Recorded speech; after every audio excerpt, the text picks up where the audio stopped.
रूस के ताबड़तोड़ हमलों का सामना कर रहे यूक्रेन के राष्ट्रपति जेलेंस्की ने पश्चिमी सहयोगियों से, अपने दोस्तों से फ्रेंडशिप डे के मौके पर एयर डिफेंस सिस्टम की मांग की है।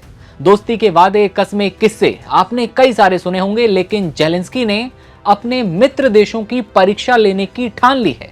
फ्रेंडशिप डे के मौके पर US, United kingdom, France, Germany और नाटो संगठन के यूरोपीय देशों के लिए ये अग्नि परीक्षा जैसा है कि वो कैसे यूक्रेन की इस मांग को पूरा करेंगे और अपनी दोस्ती का सबूत देंगे।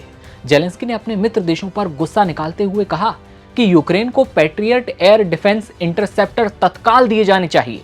उन्होंने कहा कि एंटी बैलिस्टिक मिसाइलों का इस्तेमाल लोगों की जान बचाने के लिए होना चाहिए, ना कि उनके स्टॉक पर बैठे रहने के लिए।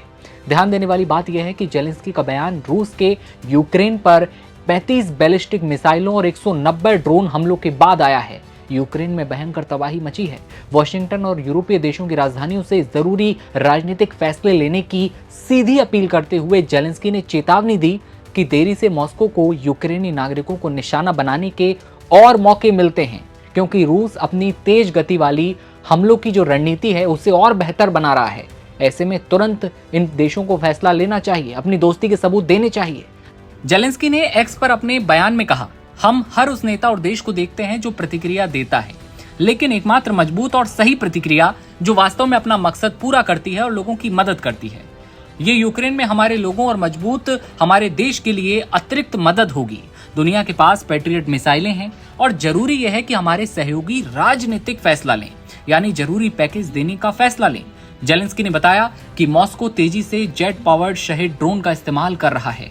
रूस की ओर से युद्ध को लंबा खींचने से उसे नई रणनीतियां विकसित करने का मौका मिलता है, जो यूक्रेन से बाहर भी सुरक्षा के लिए खतरा पैदा करती हैं। राजधानी के आसपास खेरसोन, माइकोलाइव और निप्रो में ड्रोन हमले किए गए हैं। संस्थाओं के खिलाफ कड़े अंतर्राष्ट्रीय प्रतिबंध लगाने की मांग भी यहाँ पर जेलेंस्की कर रहे हैं। G7 देशों में नियमों को लागू करने में कमियों का जिक्र करते हुए जेलेंस्की ने अंतर्राष्ट्रीय सहयोगियों से उन रास्तों को बंद करने की अपील की जो रूस की तेल रिफाइनिंग क्षमता और ईंधन सेक्टर को मदद पहुंचाते हैं, ताकि मॉस्को की युद्ध की कोशिशों को रोका जा सके। जेलेंस्की ने अपने बयान में कहा, G7 देशों में अभी भी कमियां हैं। हमारे राजनयिकों को इस पर काम करने की जरूरत है। ईंधन सेक्टर और वो सब कुछ जो अभी रूस को अपनी तेल रिफाइनिंग क्षमता को फिर से बनाने में मदद कर रहा है, उसे निश्चित रूप से रोका जाना चाहिए। हम यूक्रेन के राजदूतों के साथ भी इस पर चर्चा करेंगे। हम जल्द ही एक वैश्विक बैठक करेंगे। हमें हर क्षेत्र में ठोस नतीजों की जरूरत है। फिलहाल इस रिपोर्ट में इतना ही। देखते रहिए आप नवभारत टाइम्स। नमस्ते।